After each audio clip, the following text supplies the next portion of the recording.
Hi, and welcome to another edition of Leading and Growing Your Real Estate Business. Coach James Shorty, aka Shorty, and welcome to another episode.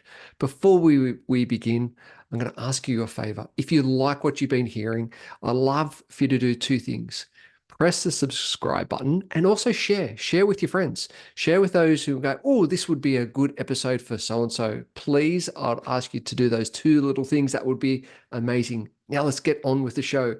It's an honor and a privilege to have this amazing guest with us this evening, today, wherever you are listening in to this latest episode. Amanda Coombe. Oh my goodness. What an amazing woman. Born with 5% sight in her left eye and a never say die attitude, Amanda never let negative predictions get in the way of achieving her personal best. Told she couldn't play ball sports. She proved them wrong. Amanda played basketball in the National League for 3 years.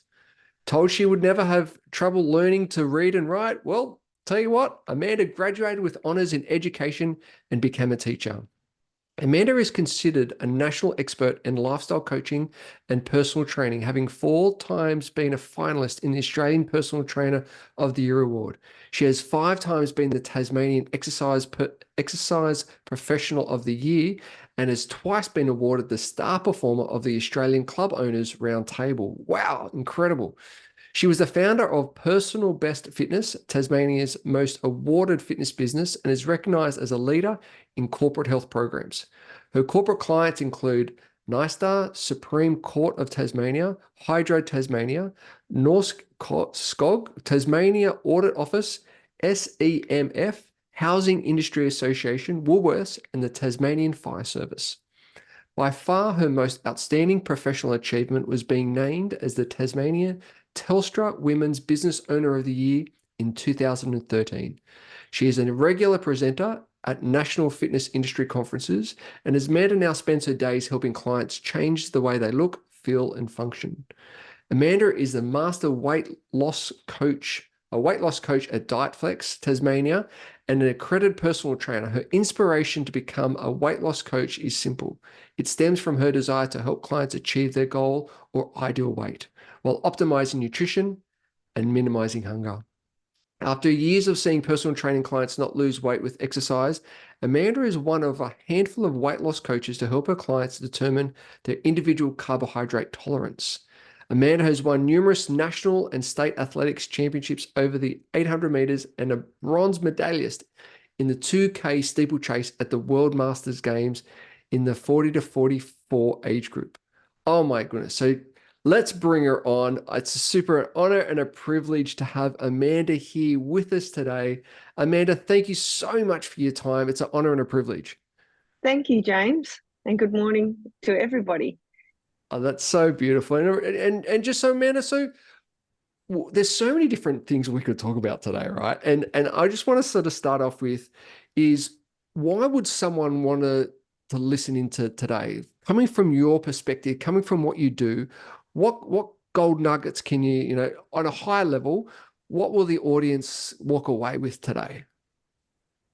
Yeah, great question, James. When you think about what the top New Year's resolutions are, 90% of them relate to the way people look, the way they feel, or the way they function. People don't often articulate it like that, but it's about health and wellness and fitness, and people often mesh all that in together. So if you're someone who's struggled with weight loss, struggled to maintain a regular exercise pattern, I hate to use the word regime, as someone who has back pain, can't get rid of it, and just all these things that have niggled away at you, since your body decided not to cooperate. Often in your 40s and 50s, you can get away with doing destructive things or not taking care of yourself in your 20s and 30s, but it often comes back to bite you. So, there's something for everyone, and I like to take a holistic approach to everything, because not every program is for everyone. It's about individualizing, and, my previous business was called Personal Best. So becoming the best version of you that you can, so that you don't necessarily just live long, but you have a good health span, because we can talk about lifespan and health span. That's so true. And, so many things that you just hit on just then was personal touches around, yeah, okay, I'm in my 40s now, or late 40s, and it's like, oh yeah, things are a little bit different from my 20s and 30s. It's bouncing back and recovery and aches and pains. So I can totally get that. One of the things though that I did grab was that 90% of New Year's resolutions are around health and wellness and health and fitness and so forth. What do you think out of those 90%? We're coming into, May and June now. Out of that 90%, how many do you think are actually, without help or support, are actually still working on those 90%? What do you reckon it is? It's not very many because we know that there's only about 10% of those 90% are still being worked on in February, let alone, in May, in a few days' time. So, yeah, it's low. And one of the things, I guess, it's a real bugbear with me is that, we send our kids, for example, to have music or swimming lessons or tennis lessons. Um, we'll go and get someone to help us with our computer, or we'll pay for someone to fix the tires on our car, or we'll do things like that. But a lot of people think that they can do this health thing on their own. Mm. And it's really hard because we've all got busy lives, we've got exercise, and people really need to make an investment with an expert, so that someone can help them with their New Year's resolution, whether it's related to, moving more, eating less, better sleep, less caffeine, and more water. People have business coaches, so why not have a health and lifestyle wellness coach? I love that expression, excuses eyes. But why do you think that? Like, yeah, you're right. Like, and people spend so much more, like, for example, money and time on the kids' dance or the kids' training or music or whatever it is. And then, as you said, we've got, the mechanic, or we've got X to do Y and so forth. So what is it about, do you think, the mindset of people that don't embark on for example, a health and lifestyle coach or a personal trainer or just to increase their health overall? What's the gap? What are people missing? I think some people don't like to be made accountable, Ooh, I or like they're it. not like to be coached, because they're used to being maybe the leader in their field. So they're not easily able to swap roles. Some people have fear of change because they've tried it before and they knew it was difficult. So it's a bit like a bed. Um, Habits are easy to get in, a comfortable bed. Habits are easy to get into, but difficult to get out. So there's a really strong fear of failure. And a lot of the clients I work with, in particular with weight loss, are menopausal, postmenopausal, or premenopausal women. And, they could almost write the diet plan themselves because they've been on so many and they've not been successful. So they have this fear of failure. And it, yeah, they just don't trust themselves. And I think too, even though we've had personal trainers around for many decades now, people aren't necessarily used to this concept of being coached and having someone help them along the way. I'm a grown up now and I'm adult. I shouldn't need someone to do that. Because they think they've got to have more willpower. But if it was that simple, we wouldn't have 64% of the Australian population either overweight or obese. Wow, 64%. That's phenomenal. So what would you say to someone who's listening to this episode right now, who's thinking, you know what, yeah, health and wellness and lifestyle was on my 90% list. Is one of those things or multiple items on my list. And I know I need to get help, but all these internal excuses come up, and this is why people obviously reach out to you. But what could you say to them to get them to have a better understanding of the importance of embarking on a health and lifestyle coach or a wellness coach to really, I guess, see things differently and get them to take action and tap into resources that they may not know? What would you recommend to them and to start that journey? Yeah, good question. Firstly, it's not selfish to look after yourself Oh, because I love it. Yes. you can't look after others if you're not looking after yourself. Classic is if, mum's stressed, she works 3 days a week, she's got three kids between, say, 8 and 15, partner or hubby works, 50 hours a week. And if she's not looking after herself, she's going to find it difficult to look after everyone else. So it's okay to look after yourself. Um, get clarity on what it is, what the number one thing is that you'd like to change about the way you either look, feel, or function. You know, don't think that you've got to go down to the local park and enroll in the boot camp with the 25 to 40-year-olds if you're 60 and you've got a dicky knee. You know, try not and set these really big stretch goals that are unrealistic. Like I used to be a runner when I was at school, so like I should be able to go out now and run 3 times a week for 30 minutes. And I haven't done it for 15 years. It's not going to happen. So, prepare to do baby steps that that you can build into your lifestyle and choose something that you like. Just because your best friend's gone off and done Pilates reformer and it's helped with their back pain and they're better able to manage it, it doesn't mean that it's going to be like that for you. Because if you don't like exercising in a class, you don't like having to go at a specific time, it's not going to work for you. By all means, it's great to have an exercise buddy, but get really clear on what you want to achieve, and don't, any effort is great. Don't think it's never going to be enough, because a lot of people have this all or none thing. Mhm.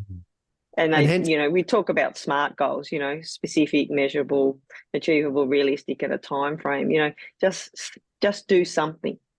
yeah, I love that. And there's two things I want to grab from that. One is the aspect of, thinking that you're 21 again and, you can go out and do the same level of exercise. And now you're in your 40s and thinking, why am I doing that? And the next minute there's injuries pop up and then the motivation decreases because you're injured and all that stories, and you tell yourself.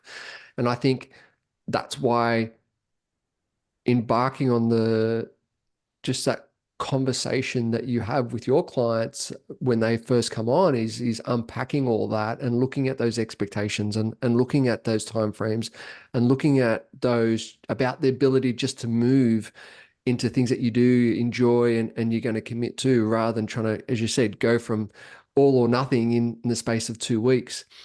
One of the other things I want to ask you though, I'm obviously it's with my wife and friends of in the family is menopause, and I've got a bunch of clients, women, obviously, in that age bracket, and like it's so amazing. And I heard a stat the other day, like there's something like $15 billion goes towards women's health, but only something like 15 million goes towards menopause women's health. Everything else is on the fertility side, but not, it's like, okay, cool. Once you've had your babies or once you've got a certain age group, yeah, see you later, we'll forget about it. Like there's just no information out there around this topic. And what are you noticing and how can we educate women on this process, this journey that they go through? And what are some of the information that women need to be aware of? Yeah, look, it's become a little bit more topical at the moment, and I've just come out the other end of it, so I don't know whether I'm just noticing it more because it's been my recent experience, and obviously my friends are about to start or in it or finishing it, but you know um, it's been a bit of a topic of taboo. I remember my grandmother, who would have been 100 in a couple of days' time if she was still here. And she used to say, "Oh, darling Amanda, don't worry about it. It's just change of life. I'll be okay." And I used to think, as an 11 or 12-year-old, what's change of life, And, we used to just talk about a hysterectomy and that fixed everything for women. But, now that science has evolved more and we're much more open about talking about a whole range of issues in society, including mental health and and menopause is sort of rearing its head. And that's also, I think, in part because, a lot of there's, I think, 3 in 5 Australians now are over 60. So we're becoming an Wow. aging population. And, more and more women are having higher level jobs as well. So they're feeling that stress, and they're wanting to talk about it. So, I think for a lot of women, the first point of call is to have a conversation with their GP. Um, the best thing I can liken it to is when you get pregnant, you just lose total control of your body. Like, it just grows. And, when you're an athletic, fit person like me, it was disconcerting, 21 years ago, being pregnant and your body's going out of control. And to a certain extent, that's what's happening in menopause, because women can be exercising, relatively the same amount. They can be eating the similar foods as they were in the last 5 years. And then all of a sudden your hormones start to change, and women think, great, menopause is going to be good because I'm not going to have a menstrual period all the time. But they don't realize about, the hot flushes and the sleep and the moods and all of those things. And, food can be a really great thing to help women control their body, because obviously as estrogen and progesterone, the two most dominant female hormones, decrease, testosterone increases relative to those. It doesn't actually increase, but it does relative. So a woman who might have stored more body fat, for example, on the hips and buttocks and thighs, it suddenly starts to go on in the waist and around the belly. And, they say, well, I've got a muffin top now as well. What's happening? And one of the things that happens is that, unfortunately, our tolerance to carbohydrates decreases, whether we're a man or a woman, as we age. So, you can still be eating the same. You can still be eating what we'd call a healthy diet, your blueberries and your avocados and your superfoods. But if you don't change what you eat, you can put on that weight gain, and then that can also increase inflammation and other issues. So I think, having conversation with your GP about HRT, some people are anti that. It's not my role to say that. This is a bit out of my scope of practice. But we do know that women who go on HRT for 12 to 18 months have a very protective effect against osteopenia and osteoporosis. Amazing, amazing. Some great information there. Obviously, there's been, we've discussed some of them already, but over the years, you would have seen some trends, coming and going. Where are some of the trends at the moment? What are you noticing within the industry that you can go, this is what I'm noticing, and this is the impact that it's having? Yeah, people going on quick fix diets, that they just buy a 12-week program online. They get no chat with a human being. They Yeah. just get 2 or 3 emails a week, and maybe they get some e-resources or some things sent to them in the post, and they're left to their own devices. And, I can understand that, because with COVID, a lot of things went online, and that was a way of people, diversifying their business. And it was a way of helping people. And it's still great for people who live in rural or isolated communities. But, it's like a do-it-yourself will kit. It'll get you so far with your will, but if you've got a complex family situation, it's not going to be great. The other thing is, you go into even a supermarket now, and there's just an abundance of food and protein bars and protein powders, and they've all got, high protein, low carbohydrate, less sugar, 50% more protein, 50% less carbs. So there's that kind of movement, but it's not specific numbers. Something might have 50% less carbohydrate, but it still might be 40% Yeah. carbohydrate. Yeah, like compared to what, So right? yeah, exactly. So that's sort of another, I guess, area of do it yourself that is a challenge. A lot of people are looking for a quick fix. So, they'll try and go on something that will lose, 5 kilos in a month. But then they just go back into yo-yo, which is, and they end up worse than than they were when they started. So look, there's always trends and fads, James, and I guess one of the challenges for people who, you asked me earlier about starting out, is that there's just so much information out there, and that is a trend. Like, it's everywhere. Like, when you and I, well, I'm a little bit older than you, but when we were kids growing up, the only way we could find information was go to Encyclopedia Britannica. Totally. We'd have to go to the library and do that if we didn't have an encyclopedia at home. But, now 3 presses of a button and you can be Dr. Google. So, and there's so much information. And, one of the things I often say to clients is that, they say, I eat healthily. And I say, well, let's have a look at what you eat. But, we can eat for sports performance, which is obviously what athletes do. We can eat for healthy eating to make sure we get all the macro and micronutrients.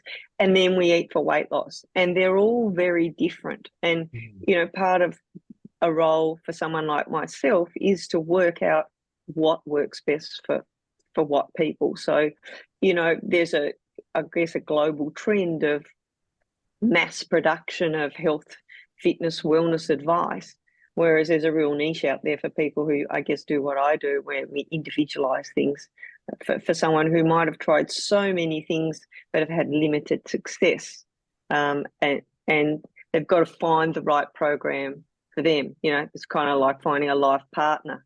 You take a little time because you want to make sure you get the right one, and it's the same with anything in health, fitness, or wellness. And that's a beautiful point. I just want to really emphasize that it is that a personal approach, because you don't know what's someone's specific history or their life, what their life is like now, and what stresses they've got and what demands that they've got. And there's so many variables in people's lives, and it's not a cookie cutter approach of one program is going to benefit everyone. And that's what I love what you do, is that it's so specific and it's so individualized for people, which is amazing. Um, Amanda, on the show, what we do is we have what's called a 60-second quick quiz to find out more about our guests and sort of lift under the hood of what makes them tick. Are you prepared to have some fun? I am, James. Thank you. All right, cool. Let's go. What's your favorite movie? I'd have to say Pretty Woman. I love it. What's your favorite food? Oh, anything seafood, James. All right, As long as it hasn't fantastic. got batter on it. Favorite holiday destination? I'd have to say anywhere that's warm and with sunshine near the water.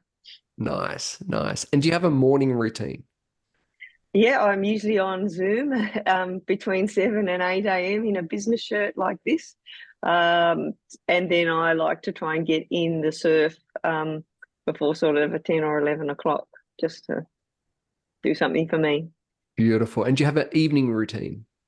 Yeah, I usually coach junior athletes or coach and run in a masters athlete squad most nights. Oh, And fantastic. yeah, so that happens most nights. Weekends a little bit different, a bit more R&R. Beautiful. And if you could choose 5 inspirational people to have dinner with, who would they be? They could be dead or alive. I would choose Queen Elizabeth II. I would choose Robert Redford, Warren Buffett. I would choose my daughter because I think she would learn something from those 3 people. And then I would ask her to choose someone she would like to be, Oh, that's have. beautiful. That is beautiful. If you were Prime Minister for the day, what's one thing that you would change? Build more housing for people. Yeah, beautiful. And do you have a best piece of advice?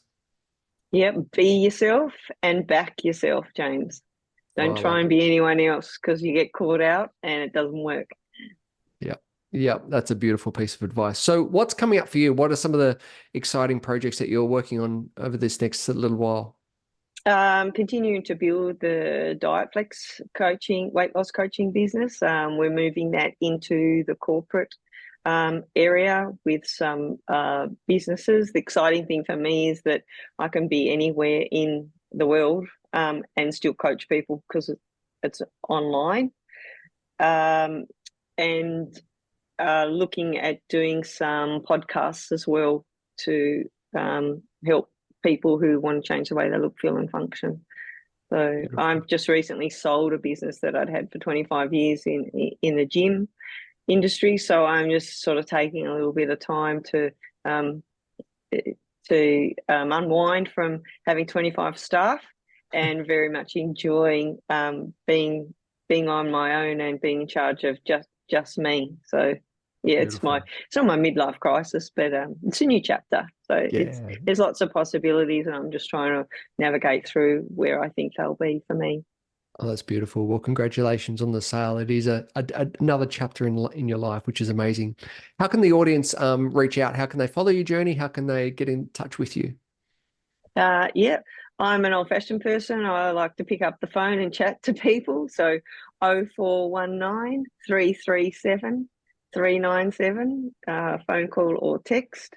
On Facebook, Diet Flex Tasmania, or on Instagram, Amanda Weight Loss Coach. Awesome. Fantastic. Amanda, really appreciate your time, your wisdom, your experience, and your energy. Really thank you for joining us on the episode today. Thank you, James.